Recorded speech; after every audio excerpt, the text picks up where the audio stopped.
Hi everyone, thank you for coming to our presentation here. So my name's Rebecca. I'm a placement student here from the Niagara College Exercise Science program. So today I'm going to be talking to you all about mindfulness, meditation, and stress, and how you can use that to help kind of manage your stress of daily lives.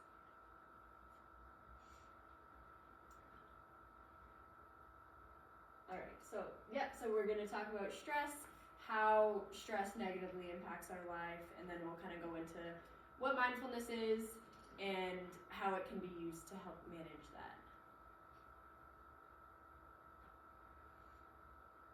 Alright, so I have two kind of main types of stress. So we have our acute stress, which is like stresses that we deal with every day. So they're like short term, happens once and then it's done. So when we're exposed to these kind of acute stresses, our body releases stress hormones that activate like our fight or flight response in our body. So as humans, we're naturally quite resilient to these type of acute stresses. So we're able to recover quickly after these kind of events. And these acute stresses can actually be beneficial for our health. It can improve our cognition, and it can actually help boost immune health. So when the fight or flight response is activated, our mental alertness is increased. So in the future, when we have these acute stresses, we're better prepared to deal with them again. But when then we go into the more chronic stress, so stuff that's like long term, keeping our stress levels high for a long period of time, that's when we get into the more negative aspects or the negative repercussions of our stress. So some causes of acute stress. So living with a chronic illness is awful for a lot of people. It's very unpredictable in the future and how it can progress, lead to disability, and which could also lead to financial problems for individuals. Same with family members that are caring for these individuals. The same things can cause chronic stress for them. Family issues is also a big thing for chronic stress. When you think about acute stress, if you have like an argument with one of your family members, that's one bout of stress. But if you say are constantly arguing and nothing really ever gets to seem resolved, that can lead to a more chronic stress. And job dissatisfaction, if you're going to a job every single day that maybe isn't too fulfilling for yourself, then that could lead to some chronic stress if you have some pretty tight deadlines and you're not too happy with your work.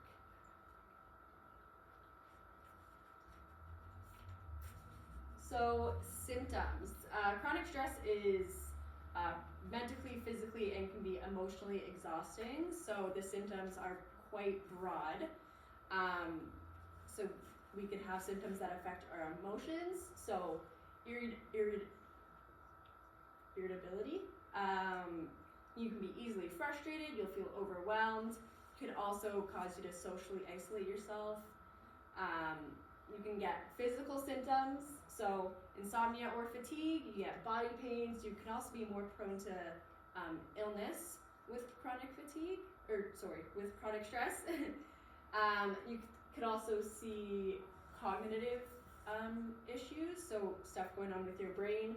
So inability to focus, constantly worrying, like racing thoughts, and then you could also see behavior changes. So change in appetite, eating a lot, eating not enough, substance abuse, and like a nervous tics, like nail biting and stuff like that.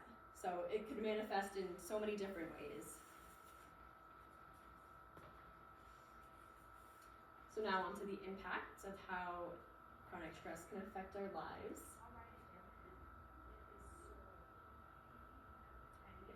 Okay, so the main things that we see here is chronic stress can really negatively impact chronic disease and how it develops in us. Addiction and then mental health kind of go hand in hand. So with chronic stress, since we're constantly activating that fight or flight response, that causes our heart to race, and over time, with that extended activation of that fight or flight response, it could actually lead to the damage of your heart muscles and your blood vessels, and damage in that sense can lead to inflammation, and that's kind of like the cause of like hypertension and heart disease.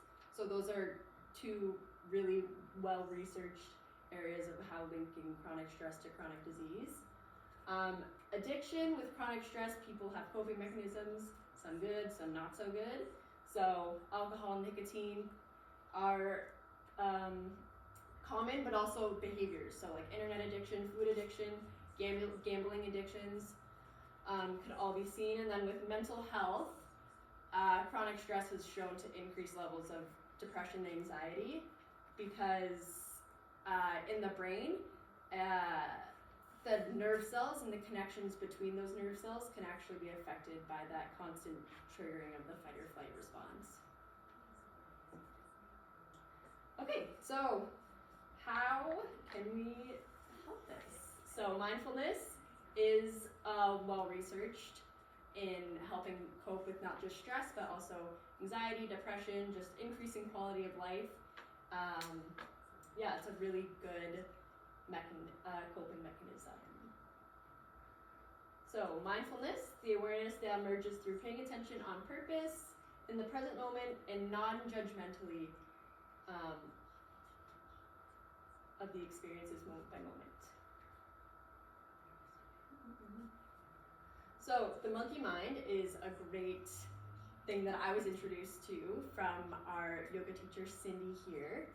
So the monkey mind is when your conscious mind, it wants to kind of jump or swing from branch to branch, or your mind jumping from thought to thought all day long, which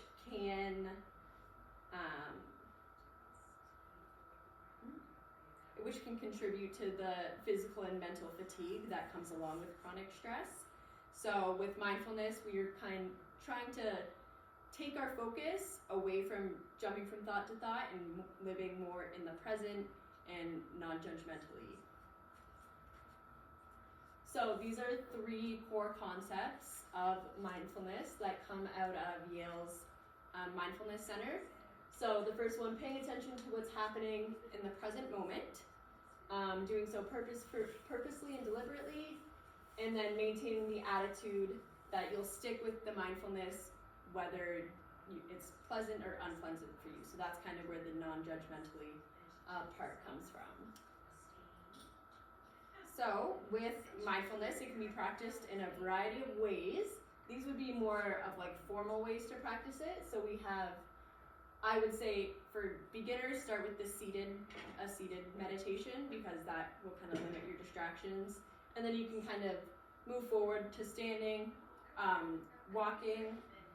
So in a formal session of mindfulness meditation, we'll begin by just like sitting in a comfortable position. It's really important that you really find your sit bones underneath you. That's just a good indicator that your spine's aligned and that you'll have good energy flow through your body throughout the session. And then you'll either close your eyes or just soften your gaze towards the ground. Bring your attention to your breath, and then just try to keep that attention in the present moment. We're going to do a guided meditation at the end, so you'll kind of get a better gist of it, but that's just kind of an overview. So when we are trying to focus our attention, there's 4 really main spots that you could go to if you'd like. So first one, we have our third eye up here, so you just like bring your attention to this general area, the middle of your forehead. That is something that you'd want to use if you're trying to focus on your mind, so trying to increase mental clarity or concentration. That's a good place to start. The upper lip here, so yeah, just on above your mouth, that's a good for like new beginnings, transformation, rebirth, if that's something that you'd like to focus on. The next one is our heart. So that would be an area if someone wanted to focus on like compassion, empathy, and understanding. And then the last area is the solar plexus. So that's like in your stomach here. You would want to focus on that if you needed some kind of self-empowerment, or you'd want to kind of boost your self-esteem. That would be the area to go to. So not all meditation needs to be like formal or sitting down. You could add this to any part of your day. So this is a great acronym that you can use. Just stop what you're doing, take a breath, observe your feelings, and then move on. It's a very short, it'll only take a few minutes to incorporate this into your day, but we want to try to get mindfulness as something that we're doing every single day, even if it's little bits at a time, because eventually it'll build up and we'll get better at being mindful. So there's an accumulation effect when we're practicing mindfulness. So the more you do it, the better that you'll be at keeping that present awareness as opposed to going future or past. The practice can be formal or informal, and when you get into a meditation, your thoughts will wander, but with more practice, the time between those wandering thoughts should increase, and you should have less wandering thoughts throughout a session. So we do need to manage our expectations, especially when we are just starting out.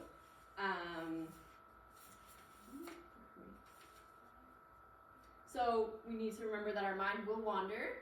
This is okay, like we don't need to beat ourselves up over it. That's where the non-judgmentally part comes into it. If of those 4 areas that you focus on, you pick one and it doesn't really seem to be working for you, that might be a sign that you need to kind of try to focus on something else, because our mind might be like, oh, I want to focus on understanding, but mind, body, and spirit are all connected, and if your spirit says you need something else, then that might not work for you. So it's good to try to change it up a little bit to get a little bit from each of those areas. And when we're doing our formal practices, it should be relatively quiet, but I don't know if you ever tried to just like sit there and quiet, you either hear every little sound that is out there, or you might even hear nothing. So when starting out, it's probably best to set yourself up for success. I would recommend either doing this in the morning or at night, just to try to minimize distractions all around. So this mindfulness-based stress reduction, it's a program that was developed in like the 1970s by John Kabat-Zinn. He was a professor out of the University of Massachusetts, and he developed this program to help manage chronic stress, chronic pain, anxiety, depression, and nowadays it's used in about like 80% of medical schools have some type of mindfulness training to them, because it's so well backed in research that it's helpful for these people. So the purpose of the program was to help decrease emotional reactivity. So emotional reactivity is when a situation occurs, just your tendency to experience super high or like super low emotions to those experiences, and then to enhance cognitive appraisal. So cognitive appraisal refers to how you feel about a certain situation. So is this emotion bad? Is this emotion good? We want to try to change our thought processes when it comes to emotions and how they make us feel. So the non-judgmental aspect of mindfulness really allows us to take a step back when we're faced with these highly emotional situations, and kind of just take some extra time to process them and maybe change a little bit how we feel about these situations. So this is a quote that I love from John Kabat-Zinn. You can't stop the waves, but you can learn to surf. So you can't really stop your thoughts and how they go, but you can try to learn how to deal with them in a healthier way. Okay, now I'm gonna bring us through a guided meditation so we can practice. And it will be relatively short, but it's good to start off with something a little shorter.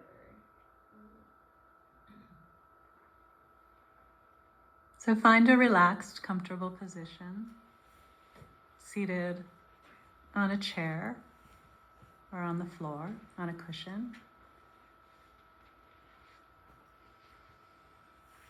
Keep your back upright, but not too tight.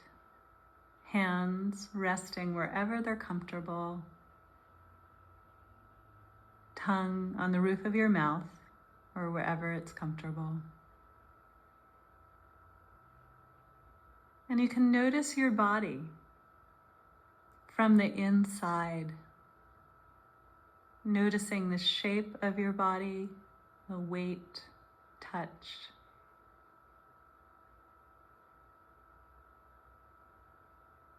And let yourself relax and become curious about your body seated here, the sensations of your body, the touch, the connection with the floor or the chair.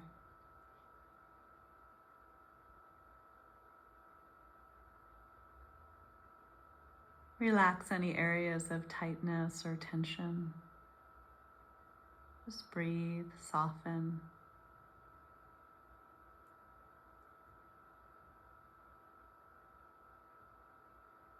And now begin to tune into your breath in your body.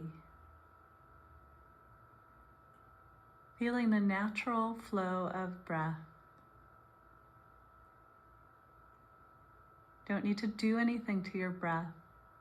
Not long, not short, just natural. And notice where you feel your breath in your body.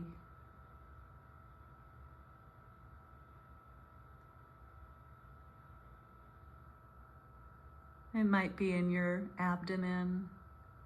It may be in your chest or throat or in your nostrils. See if you can feel the sensations of breath, one breath at a time.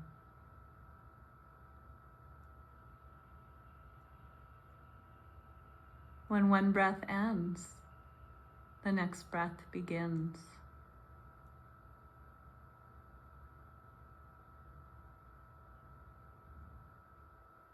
Now, as you do this, you might notice that your mind may start to wander. You might start thinking about other things. If this happens, this is not a problem. It's very natural. Just notice that your mind has wandered. You can say thinking or wandering in your head softly. And then gently redirect your attention right back to the breathing.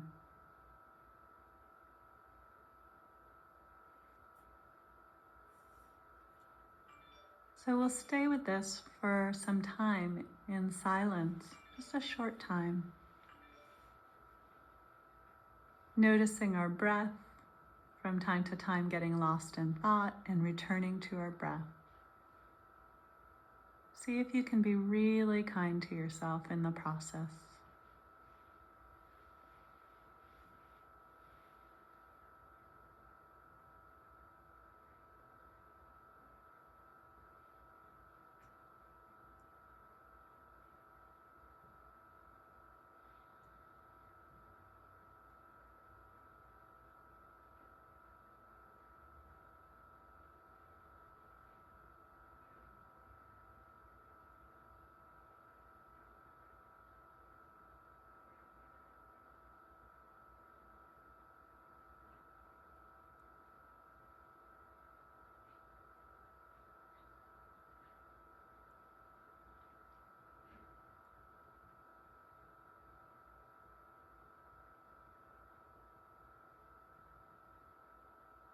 And once again, you can notice your body, your whole body seated here.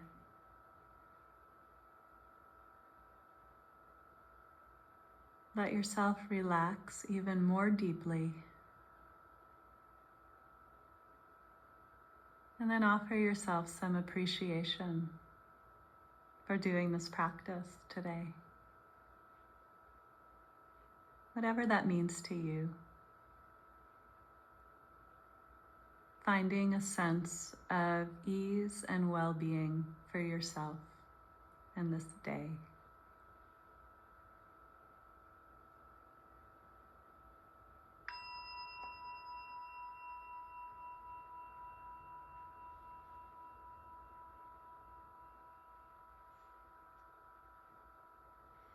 When you're ready, you can open your eyes.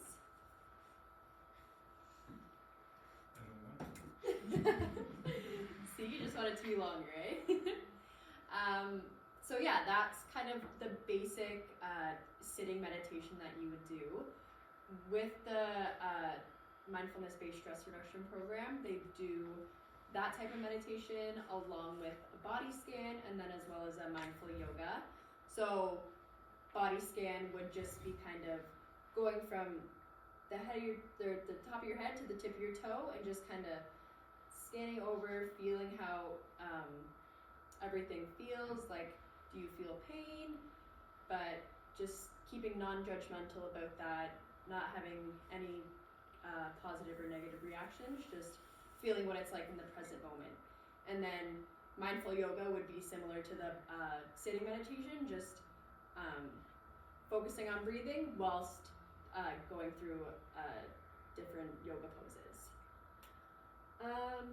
So this is another great resource for kind of breathing exercises. Guide Yourself with Cindy. It is on the Heart Niagara webpage under blogs, and then it'll just be Cindy's blog. She has a bunch of great stuff about breathing and just spirituality in general. A really great resource for that. And I think that's it. Awesome.